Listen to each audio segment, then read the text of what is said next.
Good morning, Sterling School families. Today's the first day of our summer reading, and we look forward to sharing with you every Tuesday at 11 o'clock. Please join us for a read aloud. We'll try to make the books a wide variety to reach lots of different age groups and different themes and topics. And so we hope you'll check us out each Tuesday at 11. Today I'm going to share with you a classic, a story called A Chair for My Mother. And this story is by Vera Williams. And as you hear this story, I hope you'll think about perhaps a time when you had something really special you wanted and that you might have saved for, and see how that might relate to our story. And I also want you to think about one other thing as we read, and that is how great things can be accomplished when people work together. Okay, so let's start the story. The Blue Tile Diner. My mother works as a waitress in the Blue Tile Diner. After school sometimes, I go to meet her there. Then her boss, Josephine, gives me a job too. I wash the salts and peppers and fill the ketchups. And one time I peeled all the onions for the onion soup. When I finish, Josephine says, "Good work, honey," and pays me. And every time I put half of my money into the jar. There's their jar. It takes a long time to fill a jar this big. Every day when my mother comes home from work, I take down the jar.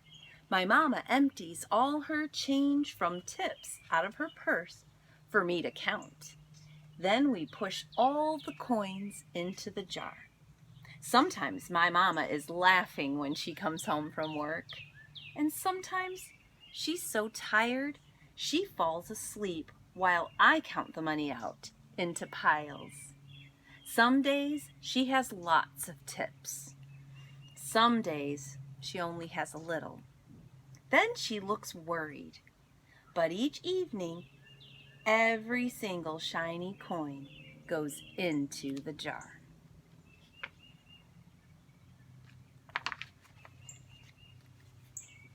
I'll let you take in that picture for a moment. We sit in the kitchen to count the tips. Usually grandmother sits with us too. While we count, she likes to hum. Often she has money in her old leather wallet for us. Whenever she gets a good bargain on tomatoes or bananas or something she buys, she puts by the savings and they go into the jar.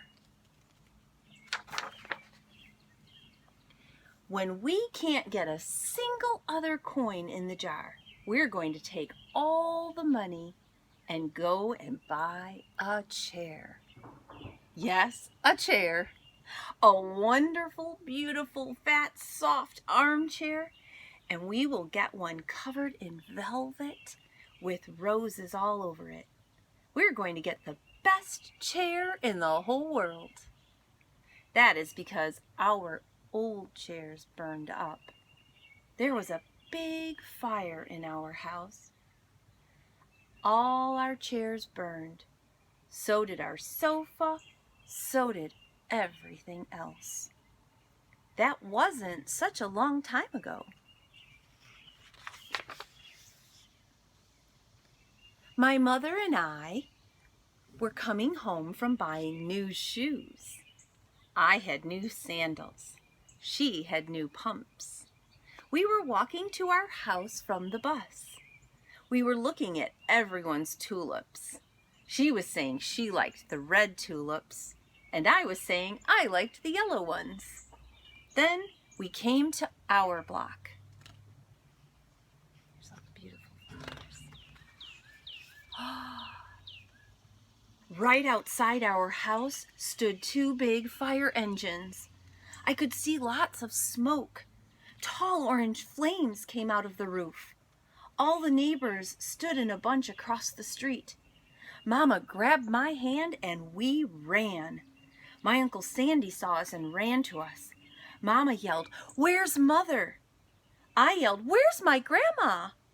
My Aunt Ida waved and shouted, "She's here, she's here. She's okay, don't worry." Grandma was all right. Our cat was safe too, though it took a while to find her. But everything else in our whole house was spoiled.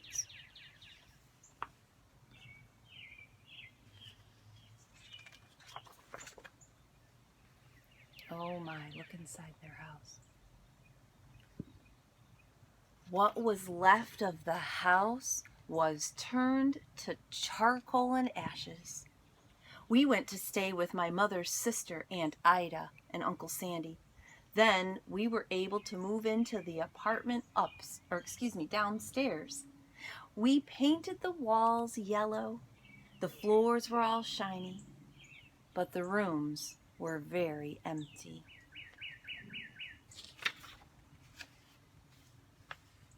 The first day we moved in, the neighbors brought pizza and cake and ice cream, and then they brought a lot of other things too.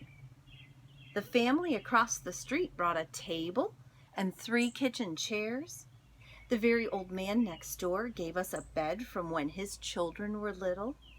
My other grandpa brought us his beautiful rug. I'm going to let you see some of those great things people are bringing. And everyone's chipping in to help. It's great what we can do when we work together. My mother's other sister, Sally, had made us red and white curtains. Mama's boss, Josephine, brought pots and pans, silverware and dishes. My cousin brought me her own stuffed bear. Everyone clapped when my grandma made a speech. "You all are the kindest people," she said, "and we thank you very, very much. It's lucky we're young and can start all over." What great teamwork. Oh, look at that jar. Oh, that was last year. But we still have no sofa and no big chairs. When Mama comes home, her feet hurt. There's no good place for her to sit and take a load off her feet, she says. When Grandma wants to sit back and hum and cut up potatoes, she has to get as comfortable as she can on a hard kitchen chair. So that is how come Mama brought home the biggest jar she could find at the diner, and then all the coins started to go into that jar. Now the jar is too heavy for me to lift down. Uncle Sandy gave me a quarter, and he had to boost me up so I could put it in. After supper, Mama and Grandma and I stood in front of the jar. Well, I never would have believed it, but I guess it's full, said Mama. My mother brought home little paper wrappers for the nickels and the dimes and the quarters. And I counted them all out and wrapped them all up. On my Mother's Day off, we took all the coins to the bank. The bank exchanged them for $10 bills. Then we took the bus downtown to shop for our chair. We shopped through 4 furniture stores. We tried out big chairs and smaller ones, high chairs and low chairs, soft chairs and harder ones. Grandma said she felt like Goldilocks in the 3 Bears trying out all the chairs. Did you see that? Testing all the chairs.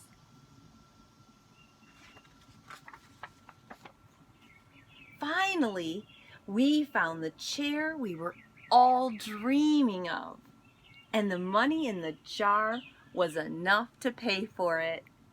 We called Aunt Ida and Uncle Sandy, and they came right down in their pickup truck to drive the chair home for us. They knew we couldn't wait for it to be delivered. You see their special chair?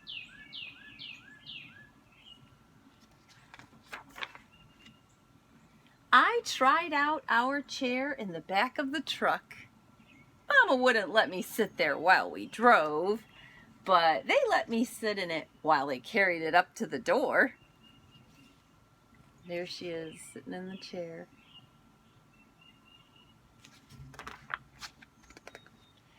We set the chair right beside the window with the red and white curtains. Grandma and Mama and I all sat in it while Aunt Ida took our picture.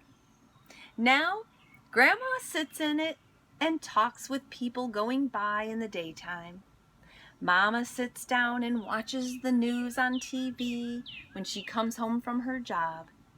And after supper, I sit in her lap and she can reach right up and turn out the light if I fall asleep in her lap.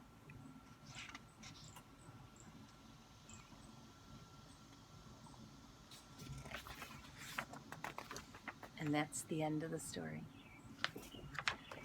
So, as you think about this story, I hope that you'll think about a way that if there's something that you really want, that you might think of ways that you might put aside pennies or change around your house, or maybe you and your family can make a plan to save your change for something special. If you were to do that, what would it be?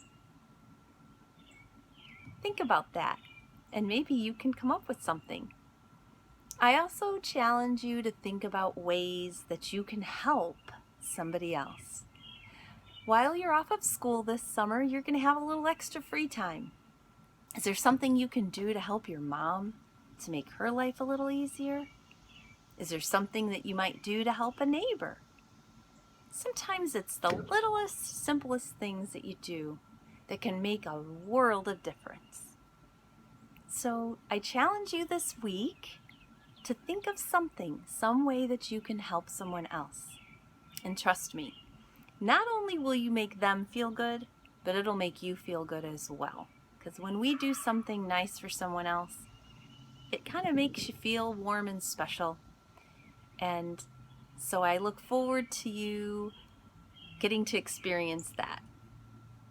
I hope you have a great summer, and I hope that we'll see you again next week at 11 on Tuesdays throughout the summer to join the next guest reader. See you next week to find out who that will be. Bye, guys. We miss you.